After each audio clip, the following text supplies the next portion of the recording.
মৰমৰ ছাত্ৰ-ছাত্ৰীসকল, আজি আমি অষ্টমমান শ্ৰেণীৰ এক্সাৰসাইজ 1.1ৰ কুৱেশ্যন নম্বৰ 1টো আমি ডিছকাছ কৰিম। কুৱেশ্যন নম্বৰ 1টো দিয়া আছে, তলত দিয়াবোৰ সত্য নে অসত্য বিচাৰ কৰা। এতিয়া প্ৰথম কুৱেশ্যনটো দিয়া আছে যে পৰিমেয় সংখ্যাই যোগ আৰু পূৰণৰ বিনিময় বিধি মানি চলে। এইটো আমি সত্য নে অসত্য আমি ক'ব লাগে। কৈছে যে পৰিমেয় সংখ্যাই যোগ আৰু পূৰণৰ বিনিময় বিধি মানি চলে। গতিকে আমি সত্য নে অসত্য বিচাৰ কৰাৰ আগত প্ৰথমে আমি চাই লওঁ বিনিময় বিধি কি। ঠিক আছে, তে বিনিময় বিধি আছিলে কি যে সাপোজ এ আৰু বি যদি যিকোনো দুটা পৰিমেয় সংখ্যা হ'লে, যিকোনো দুটা যদি পৰিমেয় সংখ্যা হ'লে তেন্তে যোগৰ ক্ষেত্ৰত কি হ'ব, ক্ৰম বিনিময় বিধি হ'ব a plus b is equal to b plus a হয়। ঠিক আছে, আৰু পূৰণৰ ক্ষেত্ৰত হ'ব বিনিময় বিধি a into b is equal to b into a। বুজি পাইছা? আকৌ এবাৰ কৈছোঁ, শুনিবা। a আৰু b যিকোনো দুটা যদি পৰিমেয় সংখ্যা হয় তেন্তে যোগৰ ক্ষেত্ৰত ক্ৰম বিনিময় বিধি হ'ব a plus b is equal to b plus a। আৰু পূৰণৰ ক্ষেত্ৰত ক্ৰম বিনিময় বিধি হ'ব a into b is equal to b into a। ঠিক আছে, এইকেইটা সমান হ'ব। এতিয়া আমি কি কয় ফৰ এটা এক্সাম্পল লৈ কৰি চাওঁ। সাপোজ ধৰা ধৰা a is equal to ধৰা 2, b is equal to 3 হ'লে, তেতিয়াহ'লে যদি a plus b কৰি চাওঁ তেতিয়াহ'লে কিমান হ'ব, 2 plus 3 is equal to 5 হ'লে। ঠিক সেইদৰে b plus a কৰি চাওঁ হ'লে, b plus a টো কৰি চাওঁ আমি।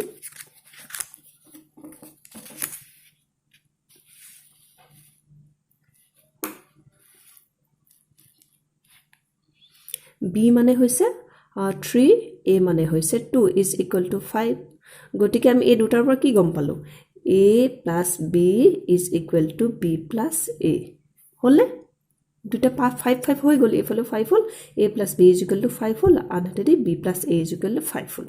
গতিকে আমি এটা গম পালোঁ যে পৰিমেয় সংখ্যা যোগৰ বিনিময় বিধি মানি চলে হ'ল।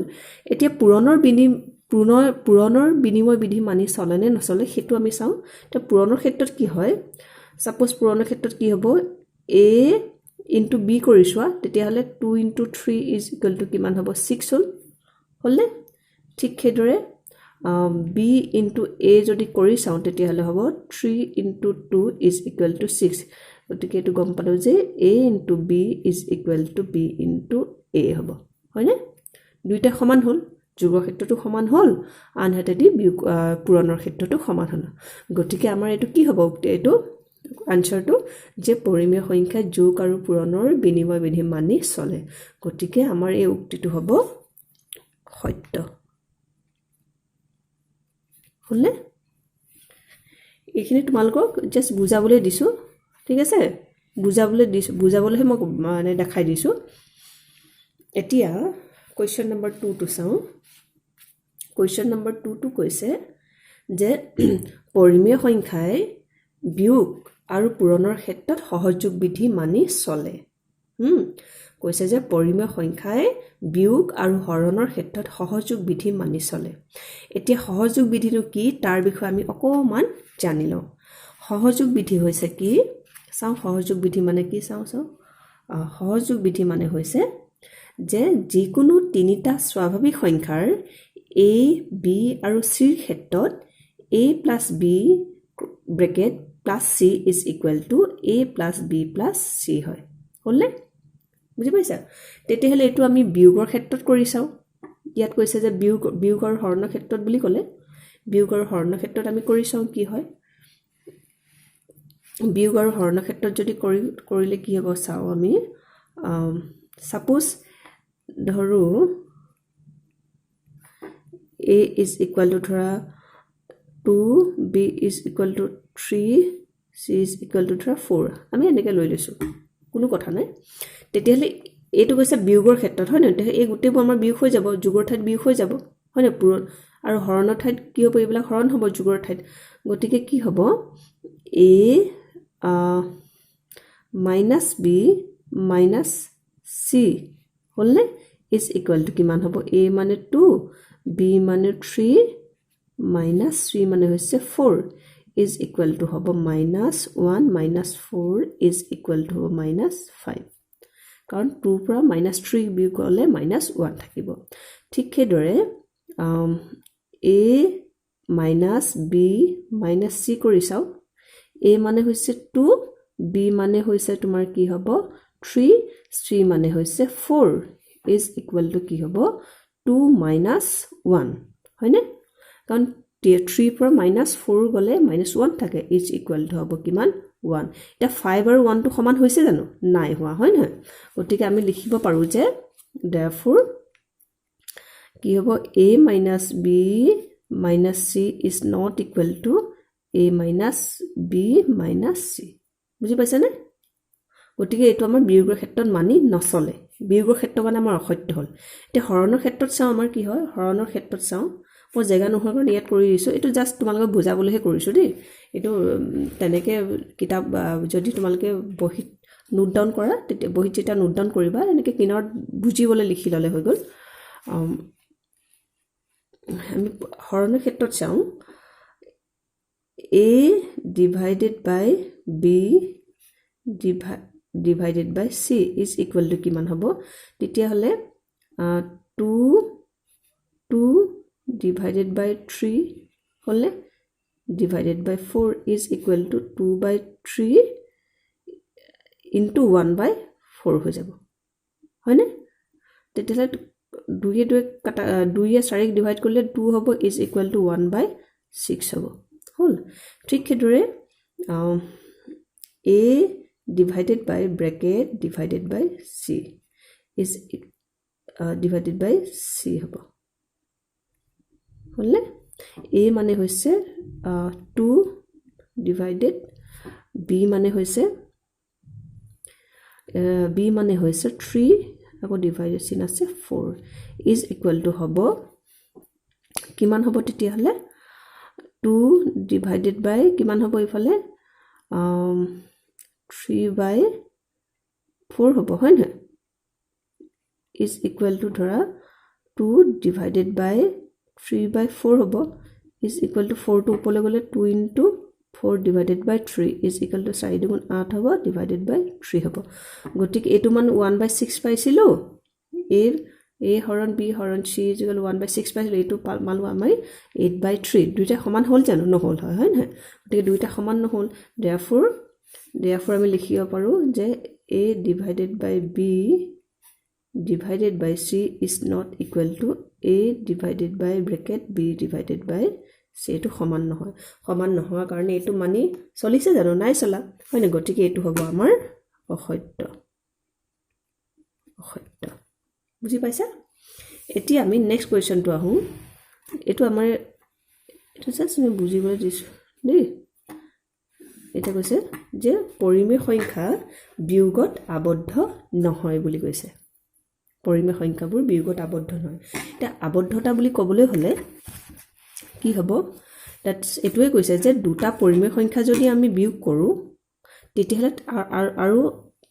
আন এটা পৰিমেয় সংখ্যা পাব নোৱাৰি বুলি কৈছে ঠিক আছে আমি চাই লওঁ ধৰা আমি দুটা পৰিমেয় সংখ্যা 1/3 ললো এটা হলো 1/4 ললো এই দুটা যদি আমি বিয়োগ কৰি দিও 1/3 - 1 যদি 4 কৰো তেতিয়াহলে কিমান হ'ব এটো 12 হ'ব 4 - 3 হ'ব is equal to 1/12 হ'ব এটো বুজি পাইছা নহয় দেখা নাছিলা চাগে 1/3 আৰু 1/4 এটা ললো দুটা পৰিমেয় সংখ্যা তা 1/3 - 1/4 যদি কৰি দিও is equal to 4 - 3 divided by 12 হ'ব কাৰণ 3 আৰু 4 লসাগু ললে 12 হ'ব ইফালে 1 আছে 3 এ 12 হৰণ কৰিলে 4 বাৰ যাব সেই 4 একক পূৰণ কৰিলে 4 হ'ব আকৌ 4 এ 12 হৰণ কৰিলে 3 বাৰ যাব সেই 3 ৰে আকৌ একক পূৰণ কৰিলে 3 হ'ব আৰু ইয়াত মাইনাস আছে গতিকে 4 পৰা 3 গলে কিমান থাকিলে 1 থাকিলে আৰু ডিভাইডেড বাই 12 থাকিলে গতিকে আমি এটা পৰিমেয় সংখ্যা পালো হয় না গতিকে দুটা পৰিমেয় সংখ্যা যদি আমি বিয়োগ কৰো বিয়োগফলটো এটা পৰিমেয় সংখ্যা আকৌ আমি এটা পৰিমেয় সংখ্যাকে পালো বুজি পাইছা যে আমি দুটা পৰিমেয় সংখ্যা লৈছিলো দুটা পৰিমেয় সংখ্যা বিয়োগ কৰাৰ পাছত আমি আকৌ এটা পৰিমেয় সংখ্যা পালো তাৰ মানে দুটা পৰিমেয় সংখ্যা বিয়োগ কৰিলে বিয়োগ যেতিয়া কৰোঁ তেতিয়াহ'লে ই বিয়োগৰ ক্ষেত্ৰত আবদ্ধ হয় গতিকে ইয়াত কিন্তু কোৱেশ্চনটো কৈছে যে আবদ্ধ নহয় বুলি কৈছিলে উক্তিটো গতিকে এই উক্তিটো হ'ব অসত্য বুজি পাইছা এতিয়া আমি আৰু দুটামান কোৱেশ্চন কৰোঁ নেক্সট ক্লাছ আছে যে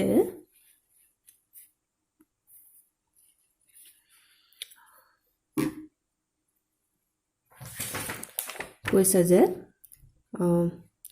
শূন্যৰ প্ৰতিক্ৰম নাই বুলি কৈছে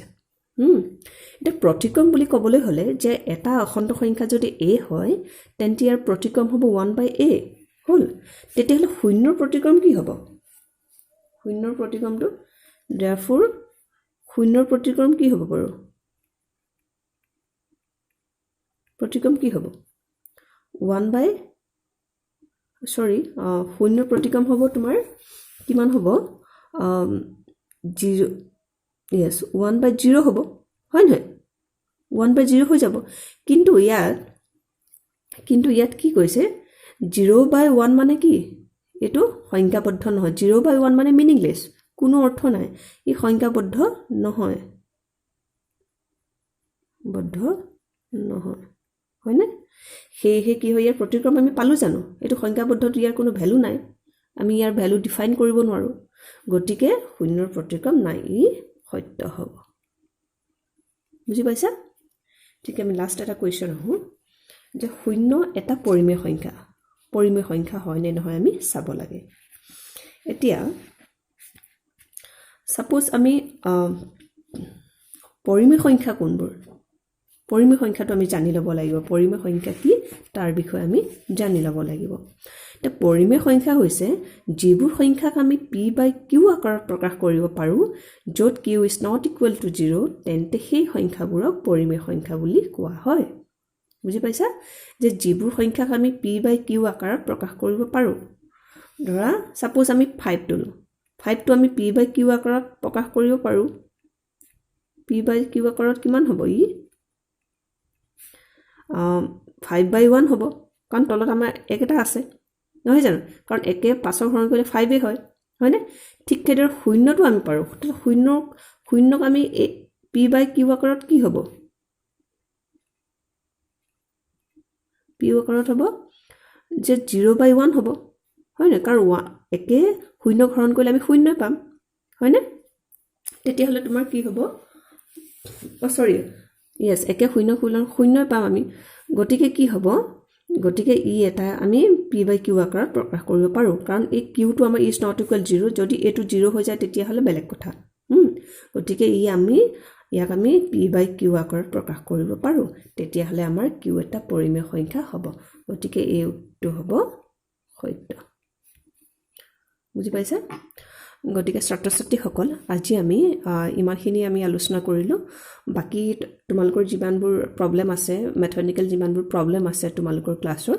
আমাৰ ফেচিলিটেটৰৰ কষ্টৰি চেনেলটোৰ যোগেদি পাই থাকিবা আৰু তোমালোকৰ যদি ভিডিঅ'বোৰ ভাল লাগিছে তেন্তে তোমালোকে লাইক আৰু কমেন্ট কৰিবা লগতে চেনেলটো সাবস্ক্ৰাইব কৰিবা থ্যাংক ইউ